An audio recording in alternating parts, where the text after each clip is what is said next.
Alright.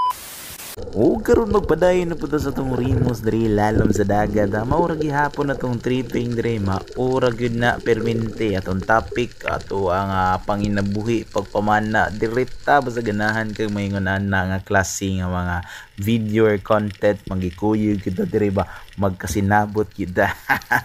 So karon day small clips video nga atong kuan o mga idea techniques or gi-share na to social media kung unsa ang kinabuhi o realidad sa pagpamana ba. So karon na nag-drop ta fish cage adventure ni. So syempre giduolid tag usa ka mangangagat or red snapper, gitawag na mangrove snapper. So grabe gani maingunani nga isda no. Nindot kini siya i-hunt mo sa mga murky gamayan tubig kaya manduol din na sila sa mod na gamitan ni mga techniques na to nga makapa-attract og isda sa mod mga fish call, scratching or unsa pa nga klase nga movement nga ginabuhat ni mulalom sa tubig to produce some music sounds day or mga vibration na naa diha no. So sama sa kung gigamit karon ani paghantis na atay equipment nga gigamit no man si gitawag na to fish caller gitawag na to crick by Abraham Diwaldini o isa ka equipment sa spear fishing nga makapa-attract siya isda kay tungod sa iyang sounds nga mura pud daw siya prey no.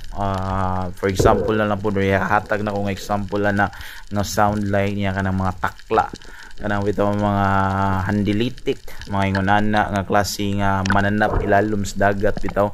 So kuan pud na siya mga prey po na sa mga ingonani nga klase nga species nga isda kanang mga snapper, mostly mga carnivorous pud nga isda. So ganda ra mga trip na to diyan no.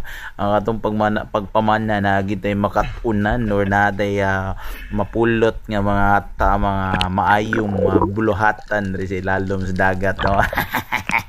Ay daghan gibot-bot ning awol. So mo to gipaak ta no mo to nga isulod na din nato sa tong magic basket kay syempre maura na to ang panguan diha panigurado kay nabilin mo na to ang kuan ani haningatan nabilin tong tuhugan.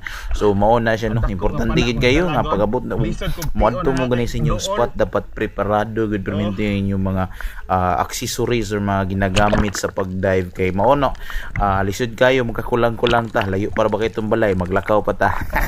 Alright.